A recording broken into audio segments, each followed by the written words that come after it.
Alright, people, it's been a while since we've done one of these.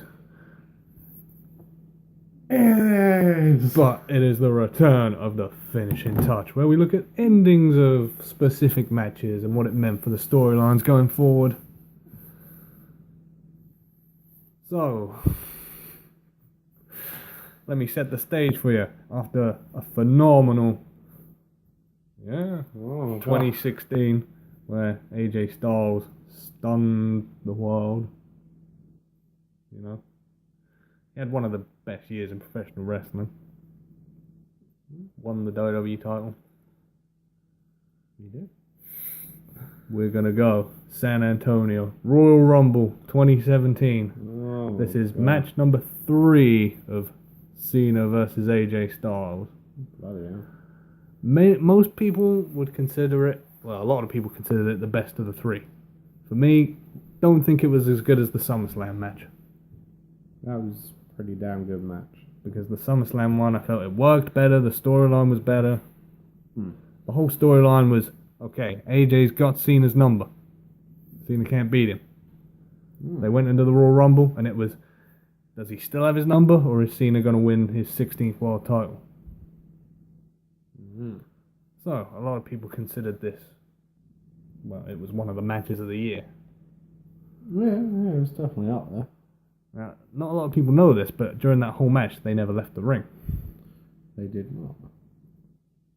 That is right. That is so true. But here is the problem I have. Right. As you all know, Cena won. It took, I can't remember how many times he did his finisher. Must have been 4 or 5. Yeah. Including one off the top rope. Yeah. And the last one was, he did it, rolled through, and then did it again. That's right. Because I think was that the first time he did that? Yeah, it was. Yeah. Here's the problem I had. This was Cena's celebrated 16th title win. And here's the problem I had. 2 weeks later, he lost it. Oh, yeah. Elimination Chamber. He lost it 2 weeks later. So, here's the question I'm posing. What was the point? He held the title for 2 weeks. Well, I think it was purely they didn't want AJ losing it at the Chamber, so they thought, got it.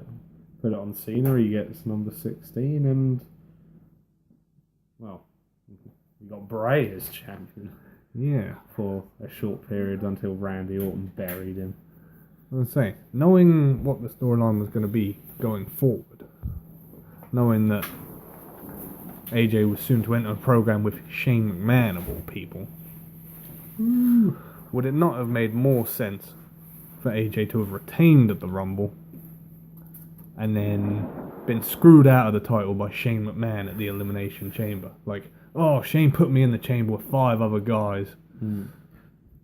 Wasn't that pretty much our whole angle on it? It was. But, like I say, it would have meant more sense to me had AJ retained at the Rumble. Yeah. Well, I think it was a case of they gave in a, not necessarily fan peer pressure, but just peer pressure in general. And they're so, sod it. We'll give Cena his 16th title reign, and you know we can get it out of the way. There's no pressure for us to have him break it or anything.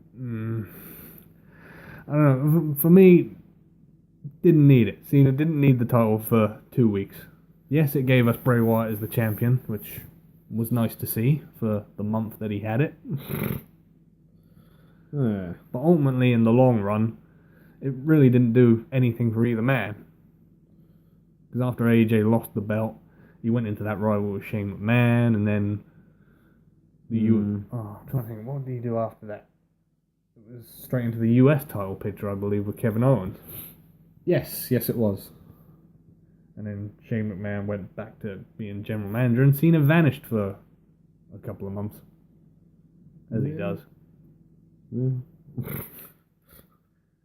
so it took, arguably, a good 7 or 8 months. Yeah. To get him back up to the point that he needed to be. Because AJ eventually won the title again off a very horrible champion. That's it. Jinder Mahal, who I gotta be honest, he's up there with one of the worst WWE champions I've ever seen. He had no right holding that belt whatsoever. No, as I say, I stand with. I think they gave him the peer pressure. And they just sort of go, oh, screw it. We've got to give it to him. Well, I think it could have been done at a different pay-per-view. Cena did not need that belt to just hold it for 2 weeks. Yeah. Yeah, as I say, for storytelling-wise, me personally, I think it would have made more sense to AJ have lost it at the Chamber, and then, like you said, could have gone with the whole angle at Mania. You forced me in this match. I lost it because of you. It would have been the better option, well, all things considered. 'Cause I'm trying to think, well, what did Cena do after he lost the belt? Ah, yeah, he was in that pointless rivalry with The Miz. Oh, yeah, we had the battle of the couples, which we now have learned. The Miz truly won that feud. He did. In the end, he did. So, yeah, the whole battle of the couples, and then, what did he do after that? He vanished for a couple of months, right? Yeah. Until... I'm trying to think, until... I don't think he came back for SummerSlam. Yeah, I think he did. He was against Baron Corbin. For no reason whatsoever. Oh, yeah, because they had that storyline where he cost him the Money in the Bank briefcase. Oh, yeah. That's right, yeah. And then it made complete sense for Baron to pick up the win. And he didn't. Cena squashed him clean with one FU. Yeah, that's right. Yeah. Bloody hell. Oh, God. I tell you, some of the booking in these things. Yeah. And this all stems back to that Royal Rumble match. Yeah. That's what it meant for those storylines going forward. 'Cause, I mean, it worked out in the end because AJ eventually got the belt back and he proceeded to get a 5-star match out of Brock. Which not people do. That was highly impressive match. He probably got the best match out of Jinder I've seen all year, which ain't saying much. And he's still the champion to this day. Yeah. In fact, even now, oh Christ, I'm telling you, I was on YouTube the other day and What Culture put up a thing saying why AJ Styles needs to lose the title. And I was like, what? He doesn't really. It's like, you've only just started the Nakamura heel turn. Yeah. There's no point in him losing it yet.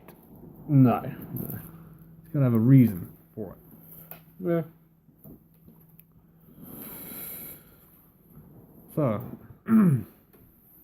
out of the trilogy of matches they had, would you say this was the best one of the three? Nope. I'd have to agree with you. SummerSlam was the best match out of the three. Oh yeah, I remember we watched that live. We did. And just an amazing match. I mean, let's say the storyline was brilliant. The match was really good. So there you go. A lot of people think the Rumble match tops it. It's the Rumble match we were looking at. And the whole effect of Cena winning the 16th world title, which ultimately led to absolutely nothing. Oh dear. So, you know the drill, people. If you agree with the direction of the storylines or where they were going, leave a comment in the section below. If you got a match you want us to look at and do this whole situation again where we see where the storylines go. Again, put that in the comments below. There's plenty more matches we could look at. Yeah, definitely. And it's been good doing one of these again. Yeah. We'll have to try and think up a few more. I did have a list somewhere. The list? I hope we're not on the list. Oh, drink it in, man. So, okay, that's going to do it for this edition of The Finishing Touch, episode 5. It's only been about 7 months since the last one. Oh dear. From your hosts, the master of the brain damage, Martin, and the one and only Sam H. We'll see you again for the next one. They don't want none. They don't want none.